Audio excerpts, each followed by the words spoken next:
Hello नमस्कार दोस्तों, मैं Vikas Kumar the EDU24 official channel में आप सभी का स्वागत करता हूँ। जैसा कि आप लोग जानते हैं, आज गणतंत्र दिवस है और गणतंत्र दिवस की आप सभी को ढेर सारी शुभकामनाएं द EDU24 ऑफिशियल चैनल की तरफ से। और जैसा कि आप लोगों भी पीछे देख सकते हैं हमारी और हम लोग चल रहे थे किन को लेकर के, जीन प्याजे को लेकर के, उन्हीं से रिलेटेड जो हमारा जो कंसेप्ट था उसको हम था।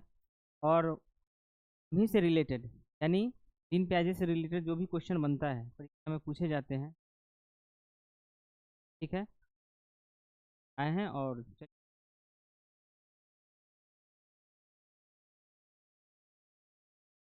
पहला क्वेश्चन है कि पियाजे के अनुसार संवेदी गामक अवस्था की आयु सीमा क्या है। जैसा हम लोग जान चुके हैं, हमने बताया कि जो हमारा जीन प्याजे हैं, हमारे जीन प्याजे साहब जो हैं वो क्या थे, तो वो संरचनावादी विचारधारा के मनोवैज्ञानिक थे। संरचनावादी विचारधारा के दो मनोवैज्ञानिक हुए, एक का नाम है जीन प्याजे और दूसरा का नाम है वाई।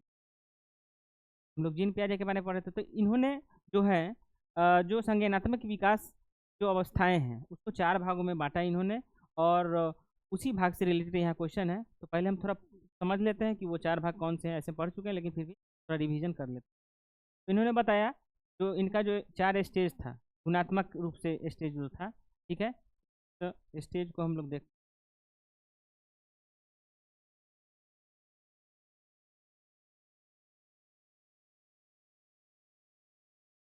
चार चार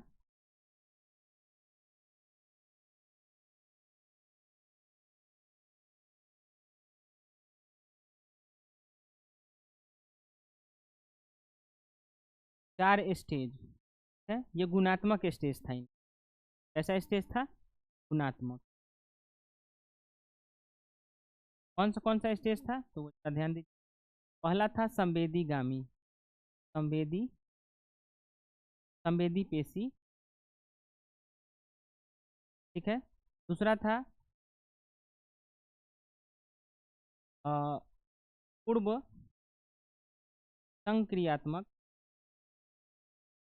संक्रियात्मक है अवस्था। तीसरा था मूर्त, या इसी को हम लोग ठोस संक्रियात्मक अवस्था के नाम से भी जानते हैं। चौथा था अमूर्त, अमूर्त संक्रियात्मक, संक्रियात्मक अवस्था। तो इस प्रकार से जो जीन प्याजे थे, संज्ञानात्मक विकास के चार जो स्टेज है के बारे में बताए थे। और जो हमारा पहला स्टेज था संवेदी पेशी, इसका जो उम्र है यानी आयु सीमा है, इसका निर्धारण इन्होंने किया था 0 से 2 वर्ष, जीरो से, ठीक है। इसका निर्धारण था 2 से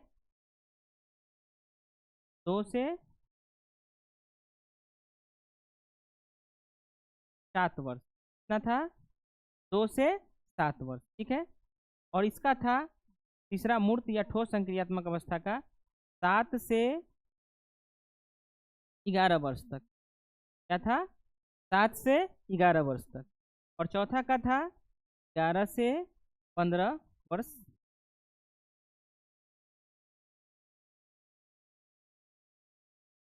11 से 15 वर्ष, ठीक है। तो इस प्रकार से हम अभी बताएं कि जो संज्ञानात्मक विकास की चार अवस्थाएं हैं जीन प्याजे के अनुसार, तो ये चार अवस्थाएं हैं। और इससे रिलेटेड जो वर्ष हैं कहाँ से कहाँ तक है, तो पहला जो है हमारा संवेदी पेशी, वो 0 से 2 वर्ष है। दूसरा है हमारा पूर्व संक्रियात्मक स्टेज, 2 से 7 वर्ष है। और यानी देख लीजिए कि दूसरा है तो 2 से शुरू हुआ है। और यहाँ पे तीसरा है मूर्त या ठोस संक्रियात्मक स्टेज, 7 से 11 वर्ष का। और चौथा है अमूर्त संक्रियात्मक स्टेज, 11 से 15 वर्ष का। और यहाँ आपसे प्रश्न पूछा गया है कि पियाजे के अनुसार संवेदी गामक या संवेदी पेशी, वही होता है संवेदी गामक या संवेदी पेशी अवस्था की आयु सीमा क्या है, तो क्या हो जाएगा इसका आंसर? 0 से 2 वर्ष। चलिए आगे बढ़ते हैं। अब है पूर्व संक्रियात्मक अवस्था की विशेषता। The pre operational stage is characterised by. तो यहाँ पे पूछा गया है कि पूर्व संक्रियात्मक अवस्था की विशेषता क्या है। तो पूर्व संक्रियात्मक की विशेषता हो जाएगा आपका, पूर्व संक्रियात्मक की अवस्था की विशेषता हो जाएगा बी। क्या हो जाएगा? बी। तो समझते हैं ये क्या है। आत्म केंद्रित चिंतन क्या है। हमने बताया था कि जीन पियाजे जो है वो अमेरिका के इंस्टीट्यूशन में क्या किए थे कि लगभग 200 बच्चों को एक कमरे में बंद करके रख दिए, ठीक है, और उसका गेट लॉक कर दिए और गेट के पास से सुन रहे थे कि बच्चा जो है वो क्या कर रहा है, किससे बात कर रहा है, ठीक है। तो उन्होंने सुना कि बच्चा जो है वो खुद से ही बात कर रहा है, यानी वो दूसरे के विचारों पे ध्यान नहीं दे रहा है, खुद से ही बात कर रहा है, ठीक है। तो इसको उन्होंने माना ईगोसेंट्रिज्म, यानी आत्म केंद्रित। क्या माना? आत्म केंद्रित चिंतन। तो ये आपका आंसर हो जाएगा ऑप्शन नंबर बी। चलिए आगे बढ़ते हैं नेक्स्ट क्वेश्चन।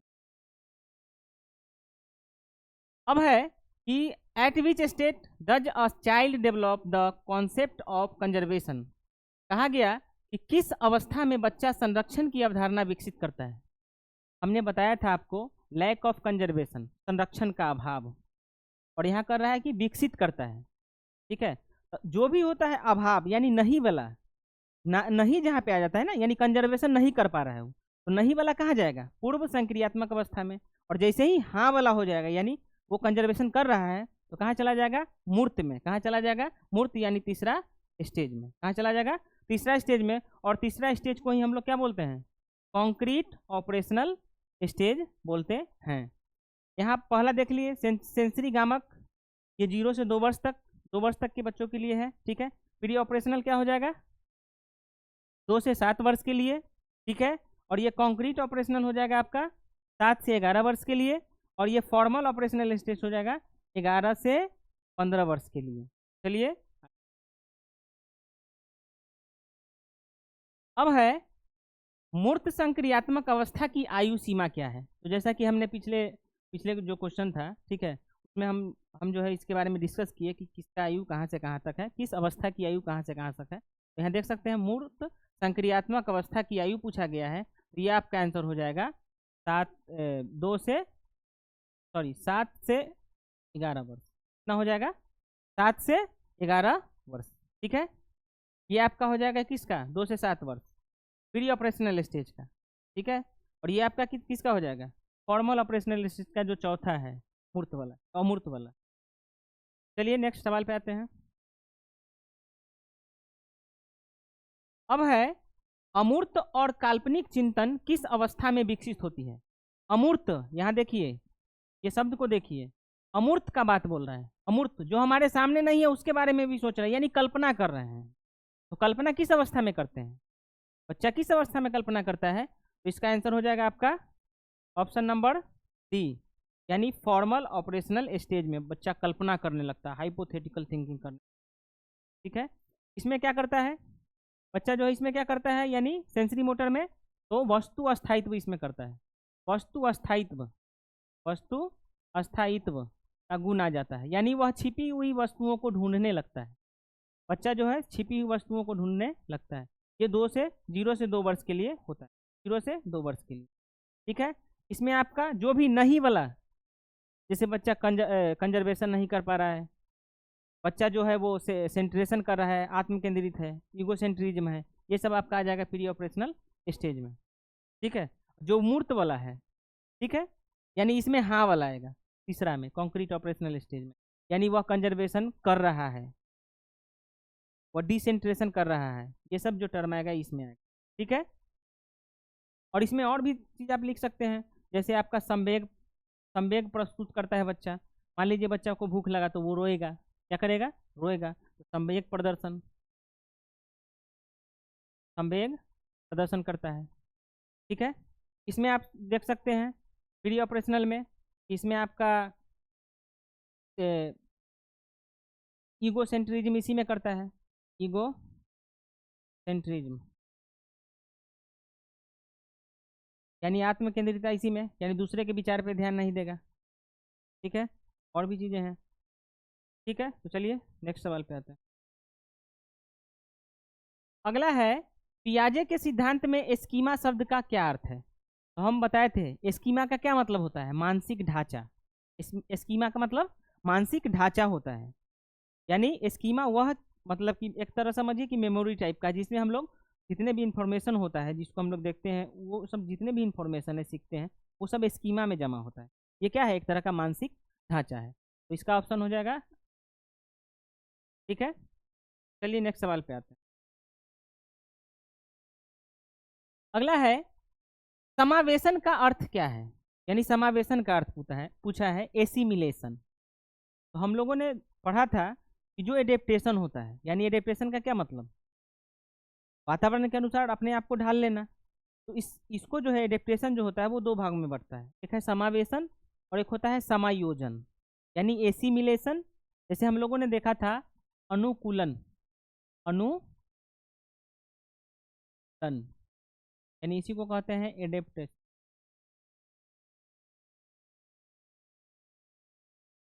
ठीक है, तो इसको हम लोगों ने दो भागों में बांटा था। एक का नाम था समावेशन,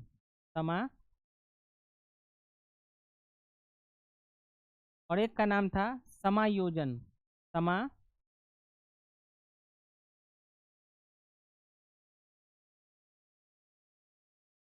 समायोजन, समायोजन।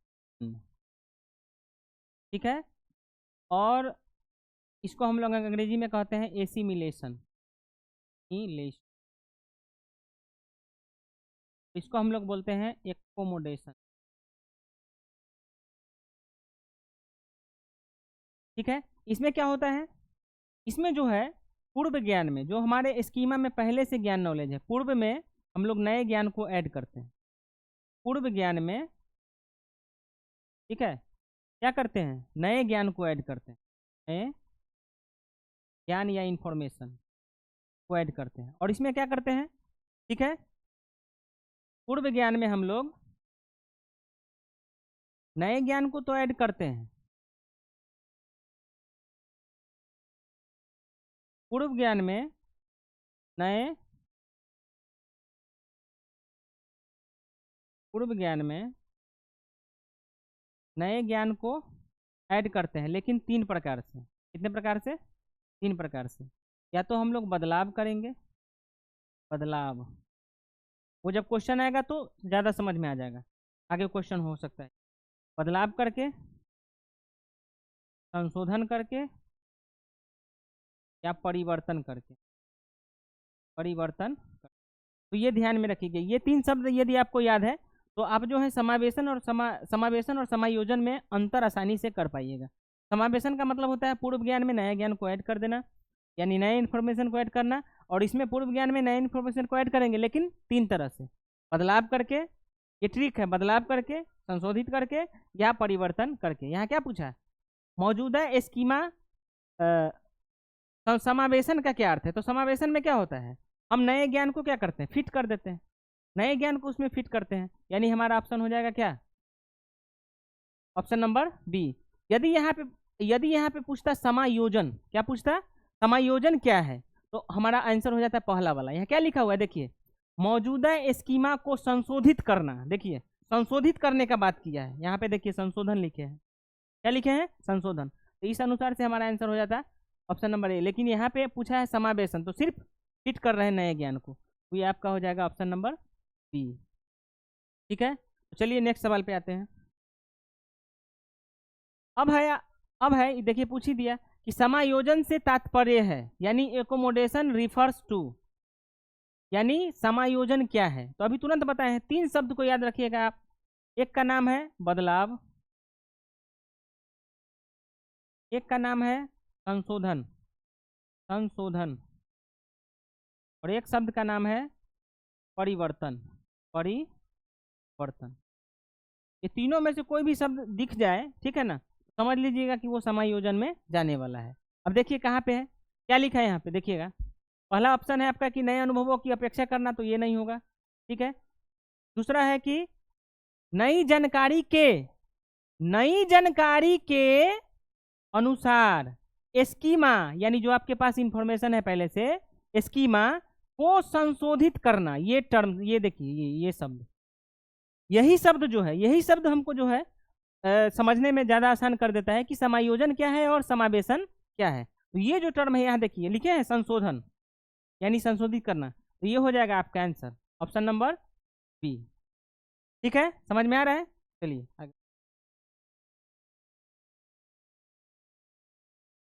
अब है नेक्स्ट सवाल कि संतुलन एक प्रक्रिया है।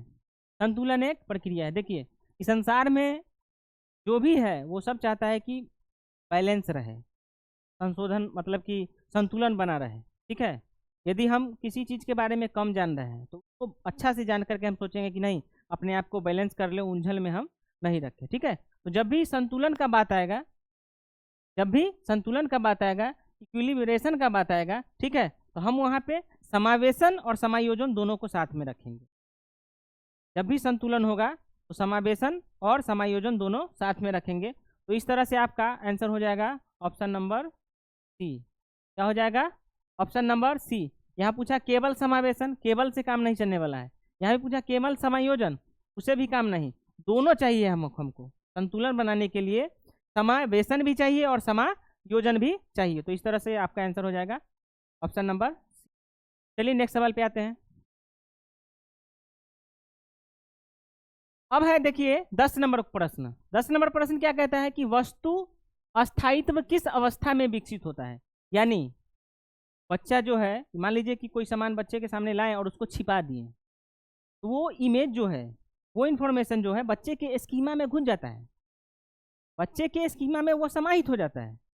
ठीक है, और जैसे ही उसको आप बच्चे के सामने से हटाइएगा तो वो ढूंढने का प्रयास करेगा, उस चीज ढूंढने का प्रयास करेगा उस चीज को। ठीक है, तो क्या होता है वस्तु अस्थायित्व? यानी बच्चे द्वारा वस्तु अस्थायित्व का मतलब क्या होता है? वस्तु अस्थायित्व, इसका मतलब होता है बच्चों द्वारा द्वारा छिपी हुई छिपी हुई चीजों जो को खोजना खोजना। ठीक है, और पूछा कि यह किस अवस्था में विकसित होता है। तो जैसा कि हम लोग जानते हैं कि जो जीन पियाजे का संज्ञानात्मक विकास का सिद्धांत है वो 4 अवस्था में उन्होंने बांटा था उसको, और यह जो आपका है वस्तु अस्थायित्व, यह आपका आता है ऑप्शन नंबर ए, संवेदी गामक अवस्था में। संवेदी गामक अवस्था में, संवेदी गामक अवस्था।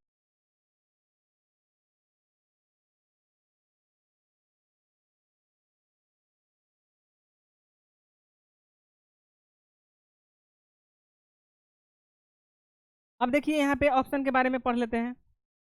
तो संवेदी गामक में 0 से 2 वर्ष के बच्चे आते हैं।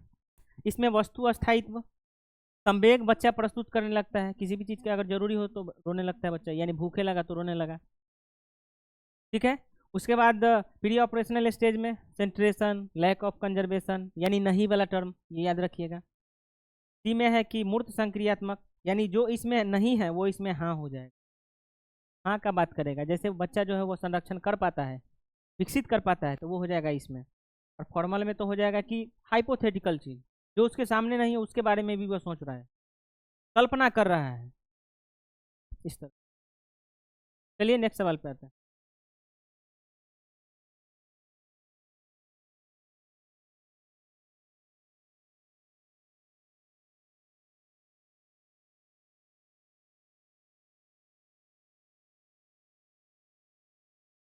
उसके बाद चलिए आते हैं नेक्स्ट सवाल पे।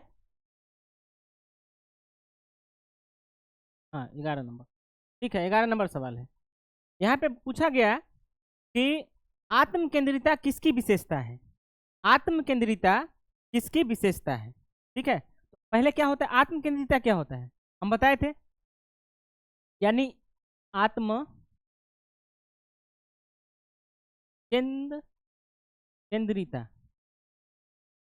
ठीक है, ईगो सेंट्रिज्म। हम बताए थे कि बच्चा जो है इसमें केवल खुद के बारे में, यानी खुद से बात करने वाला केवल खुद के बारे में सोचेगा, दूसरे के विचार पे ध्यान नहीं देता है, दूसरे के विचार पे ध्यान नहीं देता है। और ईगोसेंट्रिज्म का जो है ये आता है आपका किस स्टेज में, तो प्री ऑपरेशनल स्टेज में।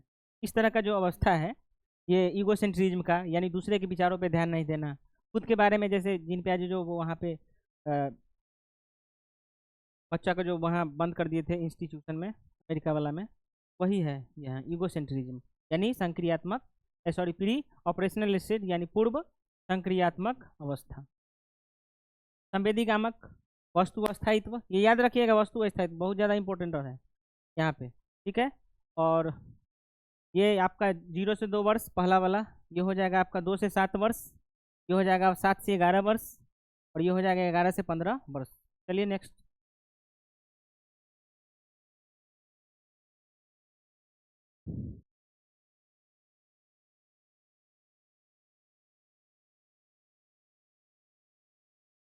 अब है द्रव्यमान, क्वेश्चन नंबर 12, द्रव्यमान, आयतन और संख्या का संरक्षण प्राप्त होता है।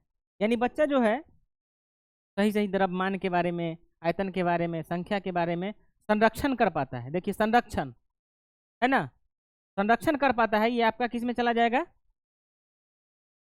कॉन्क्रीट ऑपरेशनल स्टेज यानी मूर्त संक्रियात्मक अवस्था, यानी यहाँ पे संरक्षण कर पाता है।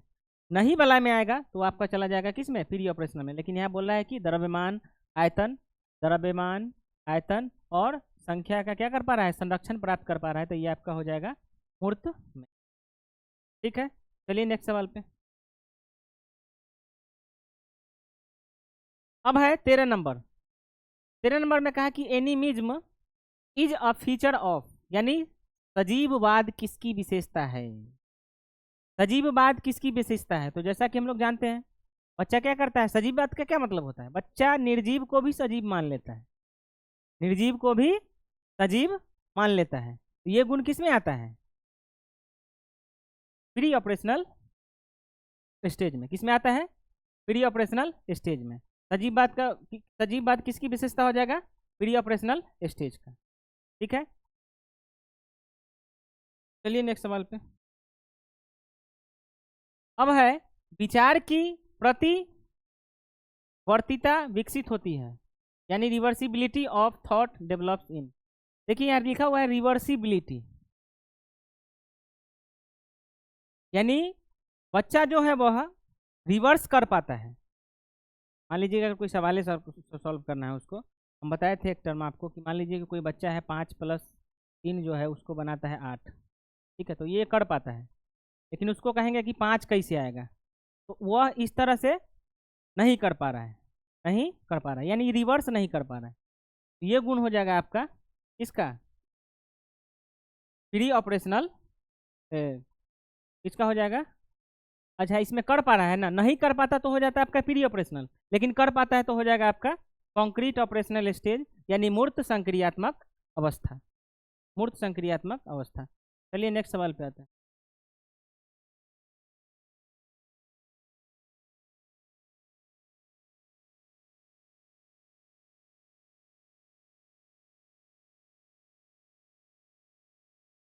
अब है 15 नंबर क्वेश्चन। इसमें कहा कि सिंबॉलिक थिंकिंग बिगिंस इन, यानी प्रतीकात्मक चिंतन शुरू होता है। तो हम याद रखिए एक ट्रिक बताए थे कि प से प्रतीकात्मक और प से पूर्व, प से प्रतीकात्मक और प से पूर्व, तो पूर्व वाला की कौन सा हो जाएगा इसमें, ये प्री ऑपरेशनल स्टेज यानी पूर्व संक्रियात्मक अवस्था, प से प्रतीकात्मक और प से पूर्व, तो ये ध्यान में रखिएगा, ये आपका हो जाएगा प्री ऑपरेशनल स्टेज। संवेदीगामक वस्तु अस्थायित्व, संवेग प्रस्तुत करता है, ठीक है। प्री ऑपरेशनल स्टेज में लैक ऑफ कंजर्वेशन, नहीं वाला टर्म यानी कंजर्वेशन नहीं कर पाता है तो आ जाएगा प्री ऑपरेशनल में, कर पाता है तो वो आ जाएगा कॉन्क्रीट में, इस तरह से। और फॉर्मल में तो हाइपोथेटिकल, कल्पना करने लगता है बच्चा। ठीक है, तो आते हैं नेक्स्ट सवाल पे।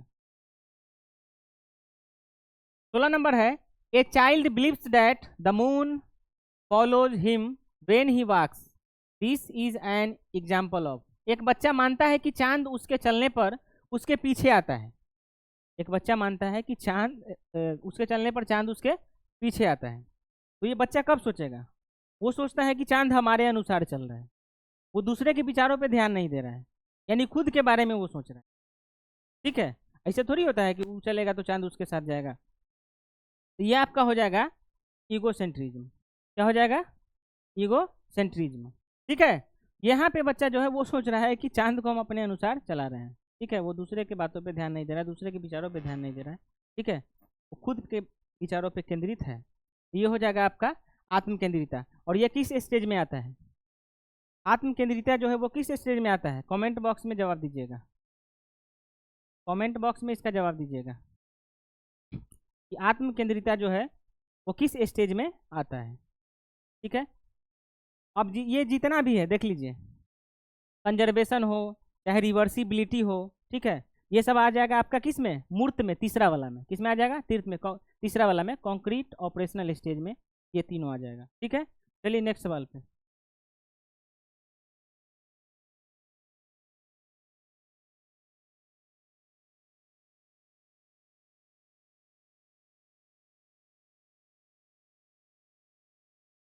अब है अगला क्वेश्चन 17। अब है, एक शिक्षिका मिट्टी की दो समान गेंदें दिखाती है और वह एक को लंबा आकार देती है, जैसे हम बताए थे कि मान लीजिए कि एक गोलाकार मिट्टी का ढेला मान लीजिए इसको, तो एक इसको लंबा कर देती है। ठीक है, तो एक बच्चा जो है कहता है कि लंबे वाले में अधिक मिट्टी है, इसको वह अधिक मिट्टी मानता है। तो ये आपका किस में हो जाएगा?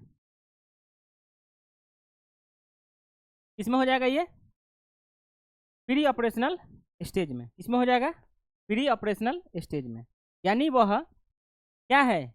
लैक ऑफ कंजर्वेशन है। उसको यह नहीं पता चल रहा है कि जितना मिट्टी यहाँ पे है उतना ही मिट्टी यहाँ पे है। वह सोच रहा है कि इसका लंबाई जो है बढ़ गया है, तो यहाँ ज़्यादा मिट्टी हो गया और यहाँ कम मिट्टी हो गया। ऐसा नहीं, तो वो क्या है? लैक ऑफ कंजर्वेशन है। वह जो है वो संरक्षण नहीं कर पा रहा है। तो जो नहीं कर पाता है संरक्षण, तो वो आ जाता है किस में? प्री ऑपरेशनल स्टेज में। तो चलिए नेक्स्ट सवाल पे आते हैं। आगे है कि पियाजे के अनुसार सीखना होता है। पियाजे के अनुसार सीखना होता है, तो जैसा हम लोग जानते हैं कि संरचनावादी जो विचारधारा होता है उसके दो साइंटिस्ट हुए, साइकोलॉजिस्ट हुए। एक का नाम था जीन पियाजे और एक का नाम था वाइगोत्स्की। दोनों में समानता ये है कि वह संरचनावादी विचारधारा के हैं, और दोनों में यह समानता है, यह भी समानता है कि बच्चा जो कुछ भी सीखेगा, बच्चा जो कुछ भी सीखेगा वह सक्रिय रूप से सीखेगा। कैसे सीखेगा? सक्रिय रूप से, और पर्यावरण से जुड़ के, पर्यावरण से जुड़ के सक्रिय रूप से सीखेगा और पर्यावरण से जुड़ के सीखेगा। तो देख लीजिए यहाँ पे क्या है ऑप्शन, पर्यावरण के साथ सक्रिय अंतःक्रिया। देखिए पहला ही ऑप्शन में है, सक्रिय होकर पर्यावरण के साथ बच्चा सीखेगा। ठीक है, चलिए नेक्स्ट सवाल पे आते हैं।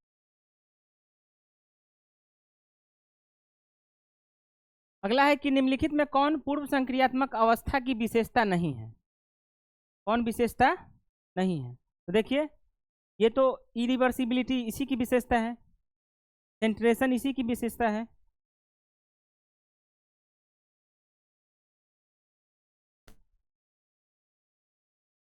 तो इसका देख लीजिएगा ऑप्शन नंबर सी, एक ऑप्शन ढका हुआ है, तो ये तीनों इसका संक्रियात्मक का नहीं है, संक्रियात्मक का है, और बाकी ये नहीं है, ये आगे का है। चलिए नेक्स्ट सवाल पे आते हैं। एक है, एक बच्चा वस्तुओं का उपयोग करके गणितीय समस्याओं को हल कर सकता है, लेकिन अमूर्त, ध्यान दीजिएगा, अमूर्त प्रतीकों का उपयोग नहीं कर सकता। जैसे ही बोला कि अमूर्त का नहीं कर सकता, यानी चौथा का नहीं कर पा रहा है, इसका मतलब वो तीसरा में है। और तीसरा कौन सा होता है? कॉन्क्रीट ऑपरेशनल स्टेज, यानी ये मूर्त संक्रियात्मक अवस्था, मूर्त संक्रियात्मक अवस्था। चलिए नेक्स्ट सवाल पे आते हैं।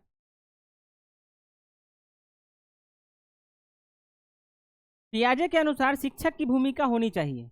देखिए, शिक्षक जो होता है वह मार्गदर्शन का काम करता है, मार्गदर्शक के रूप में काम करता है। ऐसा नहीं कि हम उन शिक्षक को कहेंगे कि सर हमको इस सवाल में दिक्कत है कि आप इस सवाल बताइए, तो पूरा एकदम सॉल्व करके दिखा देंगे। वो आपको क्या करेंगे? मार्गदर्शन करेंगे। ठीक है, सुविधाकर्ता के रूप में काम करेंगे। तो ये आंसर हो जाएगा आपका फैसिलिटेटर के रूप में। ठीक है, चलिए नेक्स्ट। अब है खोज अधिगम संबंधित है, तो हम लोग किसके बारे में पढ़ रहे हैं? जीन पियाजे के बारे में। तो ये हो जाएगा आपका 3 पियाजे। ठीक है, चलिए नेक्स्ट सवाल। पियाजे के अनुसार सीखने की तत्परता निर्भर करती है, सीखने की तत्परता किस पर निर्भर करती है? तो बताए थे ना कि वो जो बच्चा का जो कॉग्निटिव डेवलपमेंट होता है, संज्ञानात्मक विकास होता है, परिपक्वता जो होता है, बायोलॉजिकल मैचुरेशन, उसी पर निर्भर। ठीक है, चलिए नेक्स्ट सवाल पे आते हैं। अब है पियाजे के सिद्धांत में असंतुलन का क्या अर्थ है? असंतुलन का क्या अर्थ है? असंतुलन का अर्थ है संज्ञानात्मक संघर्ष, संज्ञानात्मक संघर्ष, यानी वो बैलेंस में नहीं है, तभी तो संघर्ष कर रहा है। अगर संघर्ष नहीं करता इसका मतलब वो बैलेंस में है। ठीक है, तो वही बोला कि असंतुलन का अर्थ क्या है, तो संज्ञानात्मक संघर्ष हो जाए। चलिए नेक्स्ट सवाल पे आते हैं। पियाजे के अनुसार बच्चे ज्ञान का निर्माण करते हैं, बता दिए हैं दोनों का विशेषता यही था। संरचनावादी जो विचारधारा है, जीन पियाजे और वाइगोत्स्की, दोनों ने कहा था कि बच्चे सक्रिय रूप से पर्यावरण के साथ जुड़ करके सीखते हैं। तो ये आपका हो जाएगा एक्टिव अन्वेंशन। क्या हो जाएगा? एक्टिव। चलिए नेक्स्ट सवाल पे आते हैं। अब है 26 नंबर कि 3 माउंटेन टास्क प्रयोग पियाजे द्वारा किसकी जांच के लिए डिजाइन किया गया था? किसकी जांच के लिए डिजाइन किया गया था? तो ये आपका हो जाएगा ईगोसेंट्रिज्म। क्या हो जाएगा? ईगोसेंट्रिज्म, यानी आत्मकेंद्रिता, यानी बच्चा जो है वो खुद पे ही ध्यान दे रहा है, दूसरे के विचारों पर ध्यान नहीं दे रहा है। ठीक है, वस्तु अस्थायित्व जो है वो आपका किस में आता है? साइकोमोटर स्टेज में, यानी पहला वाला जो स्टेज है उसमें। ठीक है, रिवर्सिबिलिटी आता है मूर्त वाला में, और कंजर्वेशन भी आएगा। नेक्स्ट सवाल। अगला है पियाजे के सिद्धांत की आलोचना की जाती है, पियाजे की सिद्धांत की आलोचना की जाती है, तो यहाँ पे जो है बच्चों की क्षमताओं को कम आंकने के लिए किया जाता है। बच्चों की क्षमताओं को कम आंकने के लिए जो है पियाजे के सिद्धांत का क्या किया जाता है? आलोचना किया जाता है। चलिए नेक्स्ट सवाल पे आते हैं। अब है केंद्रीकरण से क्या तात्पर्य है? तो पढ़ते आ रहे हैं हम लोग, केंद्रीकरण का क्या मतलब होता है। ठीक है, किसी बच्चा जो है वो क्या करेगा? एक ही पहलू पे ध्यान देगा, एक ही पहलू पे ध्यान देगा, बाकी पहलू पे ध्यान नहीं देगा। जैसे गिलास का हम पानी वाला एग्जांपल बताए थे कि जैसे कि मान लीजिए कि आपका एक गिलास ये हुआ,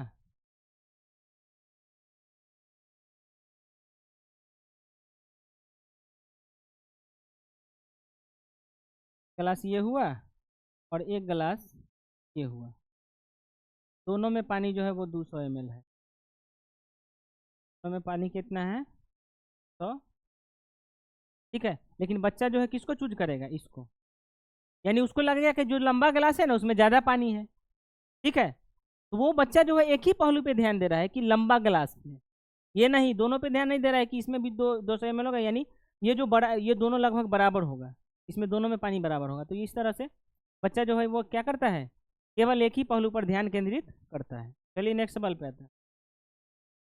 अब है पियाजे के अनुसार संज्ञानात्मक विकास मुख्य रूप से प्रेरित है, तो क्या है? संज्ञानात्मक विकास जो होता है वो जीन पियाजे के अनुसार बायोलॉजिकल मैच्योरेशन एंड एक्सपीरियंस पे आधारित होता है। ठीक है, जैविक परिपक्वता, बच्चा जैसे जैसे बढ़ेगा वैसे वैसे उसको ज्ञान अर्जन करने में। चलिए नेक्स्ट सवाल पे आते हैं। अब है कि मौजूदा स्कीमा में नई जानकारी को फिट करने की प्रक्रिया क्या कहलाती है? मौजूदा, यहाँ देखिएगा, मौजूदा स्कीमा में नई जानकारी फिट करने की प्रक्रिया क्या कहलाती है? यहाँ कहीं भी लिखा हुआ है बदलाव करके, संशोधन करके, परिवर्तन करके, कहीं भी नहीं लिखा हुआ है। तो हम कहाँ जाएंगे? समावेशन में। कहाँ जाएंगे? समावेशन में, यानी इसका आंसर हो जाएगा ऑप्शन नंबर बी। यदि यहाँ पे बोलता कि बदलाव करके, संशोधित करके, परिवर्तन करके, तो हो जाता समायोजन। क्या हो जाता?